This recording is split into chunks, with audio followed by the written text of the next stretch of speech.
beautiful in so many ways, and it feels like maybe it's probably your most personal film. Well, it's in a strange way. I mean, one of my mentors in Mexico, a filmmaker called Felipe Casals, he said something very beautiful. He said, "You finally exhale," and I think he's right. I mean, this movie is very different, and it's a summation of what I've been doing for 25 years. It has Pan's Labyrinth, it has the strands of Ape Sapien, it has strands of Jack Arnold, strands of this and that, but it is at the same time a very different movie. If you look at my movies, they're mostly graveyard poetry. they are sort of odes to nostalgia and loss. And this movie is the first life-affirming movie I made. Yeah. No, it really, that makes a big difference. It's a movie in which I did have a moment in pre-production for real. It's not a nice thing an anecdote to have the crowd go, oh, it's real. I stopped and I said, what am I gonna do different as a human being? You know, why I did 9 movies, why do I need to make a 10th one? I actually wonder about that stuff every time I make a movie. Yeah. I go, why do we need to go through the whole Why try, is what you're saying. Oh my God, it is, I mean, it's like giving birth, your hips pop. Yeah. The pain is horrifying, and then the movie's out and you forget how horrible it was to give birth. Yeah. So but you know, the answer was, it was worth it again. It was, you know, there are 3 movies that I've made that I made because I was choking up on emotions, you know, of different kinds. One was Devil's Backbone. The other one was Pan's Labyrinth, and this one. And the 3 instances, I make them because I really feel so many things that are urgent for me to speak about. And it doesn't matter if some of them meet an audience that is very big, some of them don't. Devil's Backbone came out at a time when it was not the most tasteful or opportune thing to talk about. It was right after 9/11. Nobody was running to see a movie of an orphans of war and a ghost, you know? But it was at the same time, it crystallized a lot of things. So this is one of those. Yeah, it's very poetic, and you've always had a bit of poetry in your movies, but this one almost, it feels that it has the rhythm and the style of just an epic love poem. And well, I wanted very much to, everything about the movie, I wanted it to feel like a song that you could sing on your way out of the theater, that you could evoke it with that spirit. Like, you know, that song that pops on the radio when you're riding on a convertible on PCH. Yeah. And you crank Cut My Life into Pieces by Papa Roach, yeah. You crank it up, yeah. or a Barry Manilow song for the dog and I. You know? But I wanted to have that emotion. It's shot like a musical.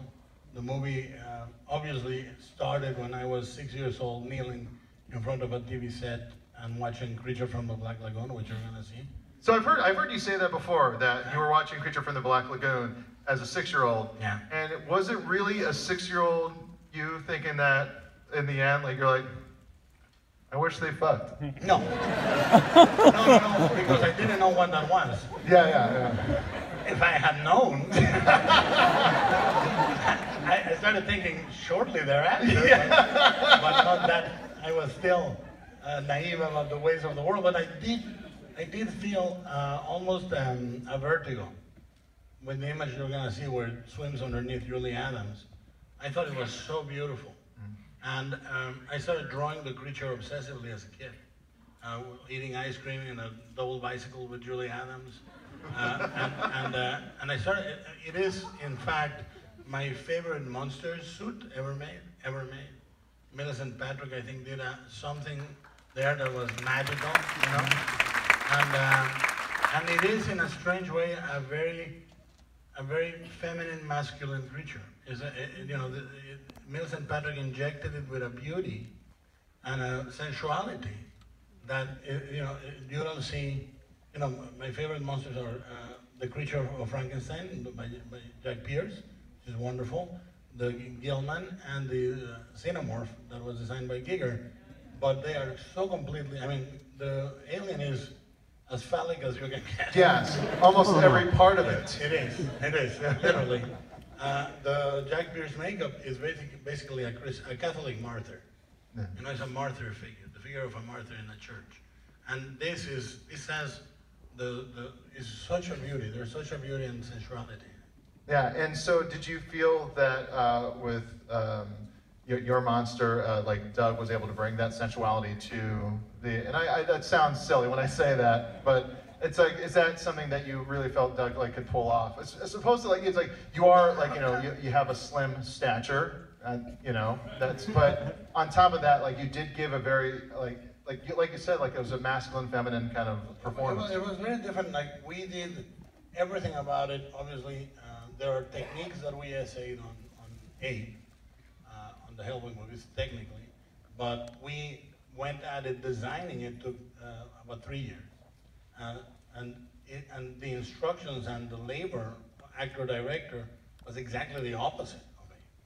You know, Abe is like a preppy Ivy League, very affected, very sort of highfalutin. It's Niles Crane, basically. Yeah. You know, it's very much that, and this needed a majesty and a fragility and a raw power, and we talked about it. And I knew Doug had it in him, not because we had gone disco dancing and I saw him execute a particular bump. It was just that he's a fabulous actor. Doug is a great actor. Yes. Yeah.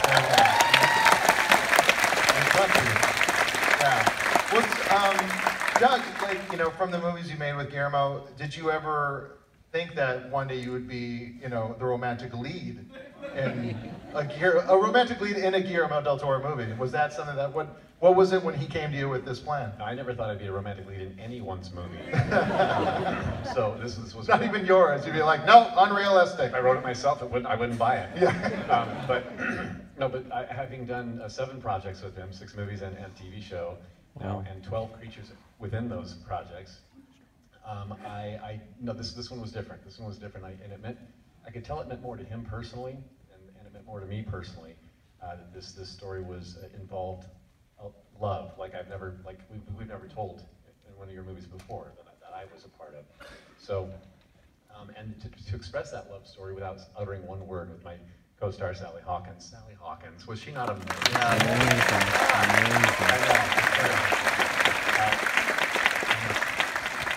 Don't I have a great ass? Yeah, you do.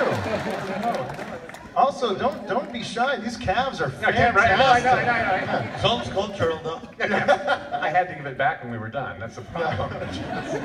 Just wearing a suit over the.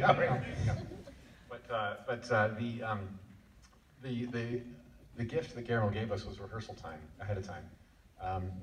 Sally and I, the dance number that you saw us do in her fantasy was one of my dreams come true. I got to be in an old school musical, and in a fish suit, but who cares? And so we, neither one of us being trained dancers, we had some dance training ahead of time, about 3 weeks that we were working. I am a trained dancer. You are, exactly. We worked on choreography about 3 weeks ahead of filming, and during that time we got to know each other very well. You know, when you build trust when you're doing twirls and spins and turns and lifts with and dips with somebody.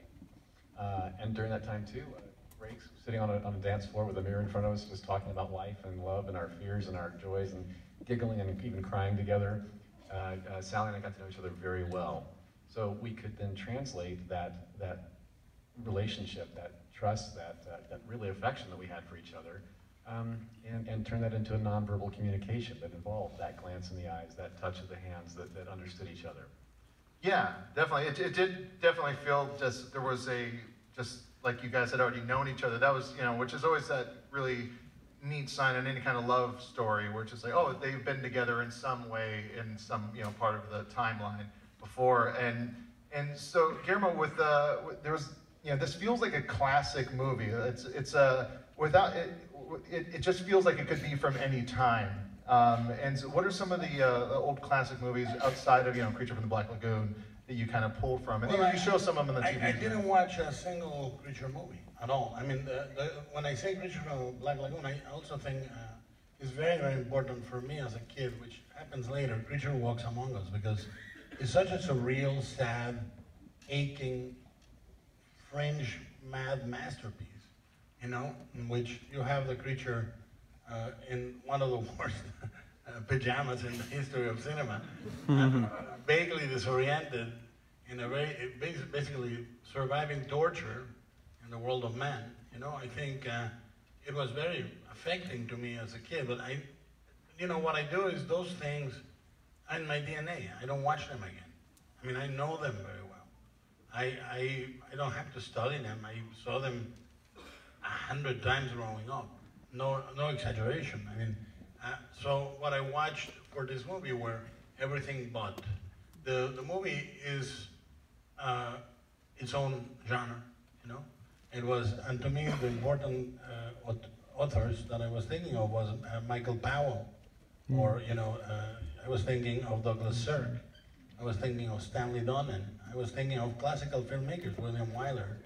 You know, the staging is very, very classic, and there's no postmodern reference, no, you know, I studied obviously the musicals, the style of the photography, cinematography of the Fred Astaire musicals, but the Crane narrative is from Stanley Donen, you know, or Minelli, you know.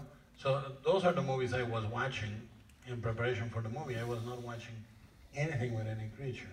Yeah. And this is, you know, it's so different because to me it was a love letter to cinema. It's a love letter to cinema because many of us are misfits, you know, and movies save our lives. They do, now and then. You know, when I talk about love in any shape. It can be to brother, father to son, mother to daughter, doesn't matter, or loving movies. And movies have been such a passion, you know, and many times, you know, if you are a storyteller, and you know, you tend to not be the cheeriest person in the room. Yeah. You're gonna have very dark times, and I've had them, and movies often have pulled me back. And the reason that the movie is not an homage to great movies, meaning they're not showing Citizen Kane in the theater, is because those Sunday movies, quote unquote, are the ones that save your life. The ones that you see in a double programmer, you know, the one comedy is like the ending of Sullivan's Travels, you know, in Preston Sturges' movie, where at the darkest moment you can watch a Mickey Mouse cartoon and a Frank Capra movie, something that is lighter in tone or unexpectedly moving, you know, and it lifts you up. Yeah, those, and I heard you, I think, refer to the kind of movies that when they're on TV, you have to just stop and watch them. You call them one-sock movies? One-sock movies, which has another, in Australia, they call one-sock movies another type of movie. Oh, that's disgusting. But you know, whatevs. You know, and that term actually came from, because, you know, you're getting dressed, and you go by the TV and X movie is playing. For me, it can be Frankenheimer's Running, it can be The Road Warrior, it can be, and you sit down in the bed with your sock in your hand, you know, getting ready to go to ready to put it on your foot. Yeah, well, absolutely. To the foot. Yeah. And you never put it on. Yeah. Those are one-sock movies. And that's what I truly feel that Shape of Water is like going to become that kind of movie. It's just this movie that's going to be like on. It opens in Australia this week. Got a lot of weirdos down there. I love Australia. I wish I could do that. The movie, it is a love story, and like you said, it's a love letter to cinema. It's a love between two beings. But it's also, I think there's so much friendship, and like you spend a lot of time showing the friendships that develop between these people, and the yearning for a connection, and like that really. I love that stuff because well, you know, the thing I didn't want to do, and I was very, very, very sure of this from the beginning, I didn't want to do the story of a lonely woman that finds a soulmate. That means before that she had no life. I hate that stuff. I really don't like it. First, because it's fiction. I think that, you know, if you show us a lonely character and another lonely character, of course they're gonna fall in love. But the beauty of this is that it's not that. And the dimension of this particular Beauty in the Beauty and the Beast includes sexuality. And it includes it in a non-fetishized way, in a really beautiful, everyday way. You know, normally when men photograph female sexuality, they fetishize it. You know, they go at it and they need to create a space for their imagination. You know, and if it hadn't been shot that way, it would be a slow disrobing with a steaming bathtub, backlit by a sunset gold light. Keep going. Yeah. Entering the water center, soaping. God knows what, but it wouldn't have had an egg timer. Yes. You know, and I think that when you include that dimension in the story, in a way that is inclusive, beautiful, contemplative, and real, you create a different dimension for the character. You know, I don't understand why we need to idealize innocence in that type of stories for a grown woman. And you get that out of the way and a grown really amphibian. quick. Yeah. Well, it was very important for me that in the first 3 minutes of the movie, you're either in or you're out. You can go. Yeah. If that freaks you out, the one act that everybody has practice on. Yeah. Especially Australia. I mean, seriously, like people in the audience could raise a card from 1 to 10. 8.5, 7, like the Olympics. Because everybody knows technique, you know, and nobody talks about it. Yeah. You know, and the other part of the Beauty and the Beast that always freaks me out is this Stockholm Syndrome bullshit. Where, you know, oh, my captor is so sensitive. Oh, what? Yeah. At the end of the day, he's so tender. No, you know, the reality is that's why in the movie, the creature is a god, but is also an animalistic creature and is going to eat the cat. Yeah. And when we were laying out the story, it was important that they made love after eating the cat. Yeah. Because in most relationships, we fool ourselves saying the other person never eats the cat. Yes. And That's a good book on screenwriting, Eat the Cat. In every relationship, the other person eats the fucking cat. Yeah. Sooner or He later, didn't mean it. always. And the sooner in a relationship you eat the cat, the better. Eat the cat.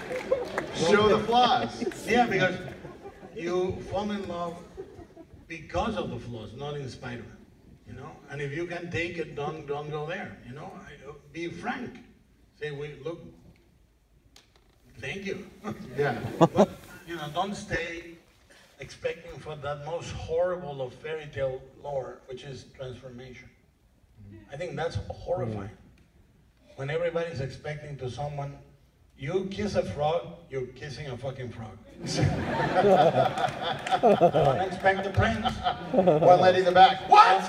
Most people end up with frogs that are nicely dressed as princes. Yeah. You know, and it doesn't work. So this movie tries to talk about love, every form of love except Ken and Barbie fucking and the guy suffocating her. Every other form of love is viewed in the movie as, in a beautiful, natural way. Yeah. Well, let's talk about Michael Shannon's character for a bit, which is a real. He's amazing at it, but he's also like plays such a sympathetic dick. I'd say, like, it's just like you kind of feel it's like he's being sold this manly version of a man, and what, like, you know, this is the stuff that makes it worthwhile to be a man, and what you do and what you want, and you take what you want, and very, you know, manly and militaristic. It's like, what were some of the things you were trying to explore with the Michael Shannon character? Well, look, everything that we are led. There's a difference between an idea and an ideology that is fundamental. An idea is what you gain through experience and you come to that conclusion, to that piece of knowledge. An ideology is what is handed to you, you know, and he's completely made of ideology, you know, and the ideology is what makes you be able to be cruel to another person, to call that person and reduce that person to one name. It can be ethnicity, it can be color of skin, it can be gender, but it's the insult you go to in a road rage, let's say. And we live in an age of road rage. This is the age of the narcissistic tantrum. We're right in there. And I wanted a character that sort of embodied the masculine, very doubtful masculinity that is enacted in a way that is just a role. It's an ideology. He's told this is the way you behave, and that's why it was very important that Nick Searcy, whom I also wrote the part of the general for, you know, I wrote it for him because it was amazing in a series called Justified. And thank you. Is that Walton Goggins? It was amazing. I think that's one of the great series. And he has this fatherly, and he calls him son constantly. Son, you know, son. And you really believe he's a nice guy. He looks like the oh shucks, you know, soda fountain clerk from a Disney movie. And when he goes, fuck you, you're in a world of shit, it's more shocking. Yeah. And I wrote it for Shannon, and I said to him, he said, am I the bad guy again? And I go, if you were the bad guy only, you wouldn't get 4 scenes that I wrote for you that allow us to see where you're coming from, you know? But nevertheless, he is a blind character, because the blind character sees Eliza looking at him, and he says, she likes me, you know? In reality, she despises him. But most of this type of character can only think is narcissistically blind to everyone but himself. Yeah. That's why he can imagine a Russian squad hitting him, but not a woman with a laundry cart, you know, which is what does. And it was, in every sense in the movie, I wanted the engine of decision to be in the hands of this woman, to be the strongest. And you see Eliza turn beautifully until the scene where she says, fuck you. Yeah. She's made of steel there. She's made of steel. She's in equal ground. You know, and it was very important for me to have Shannon go the other way. And we do it figuratively and literally with the rotting of his fingers. Yeah. You know, he goes from perfect to falling apart, literally. And Eliza goes literally from, at the end of the movie, what was her abuse markings becomes her salvation. Out of that abuse, out of that pain comes salvation. And it's the opposite journey. So you crisscross these journeys, and the narrative becomes very rich. I can also, the gift that Guillermo gave to everyone in the cast too, all the supporting players had full stories to tell. Nobody was just there to push Eliza's story forward. They all had. You saw everybody at home, you saw everybody with their own love issues, their own lives, and their own cross relationships with each other as well. So he did a beautiful job of weaving together everybody to give them layers and backstory, which is a gift to an actor. It really is. Yeah, no, definitely. Every you know, you got to see like everyone's little space. Even you know, just like the theater owner downstairs, you got a little insight into him. Yeah. Now, Dog also the beauty. We talk about the physical beauty of the creature, but the grace. I mean, this is the thing that Dog brings to in spades. To when he turns it on, he brings grace to this character. And he is a man that is, I think, blessed with a natural state of grace. You know, I'm natural. yeah, I saw him get out of his car out there, and it was like just like fluid came out. I mean, it's like I trip every time I try to go off a curb. I'm in a natural state of grease. Yeah, grace. Yeah. Thank you, by the way. Good job. Bless you. A note, the notes that he gave me in playing this character too were, we have kind of a shorthand by now after 20 years of doing movies together. But he told me that, you know, to remind me that I'm an animal from the wild, but I'm also worshipped as a river god where I come from. So to bring, didn't want to see human characteristics, human reactions, human nods of the head. He wanted to see none of that, but also with a regality, that would warrant people worshiping me as a god. Yeah. So, and then with that, he said, can you sprinkle some matador in there? And so to give it that toreador kind of sexy lead with the pelvis, you know, Yeah. and the confidence that comes with that too. So I did my best to sprinkle all that together. Yeah. But for example, Doug and I have such a short hand. When he gets up, there are 2 times where he gets up, one from the pool and one at the end. And in both instances, I said to him, you need to raise as if you were 20 stories high. Yeah. You know, really like Godzilla dusting up, you know, getting up huge, you know, and then the majesty. One of my favorite moments is the ending, when he reveals himself basically like a god and the stance of Doug. The moment where he robs the voice of the bad guy. He does to him what he thinks it was done to Eliza. Such a beautiful moment of impassiveness from Doug. There's such a strength. And I must say that part I knew he could do because he had brought life to perfection, the Silver Surfer. You know, he did an amazing silver. He did the Mobius Silver Surfer. That was great performance. So we got to open up the floor to questions, but I don't want any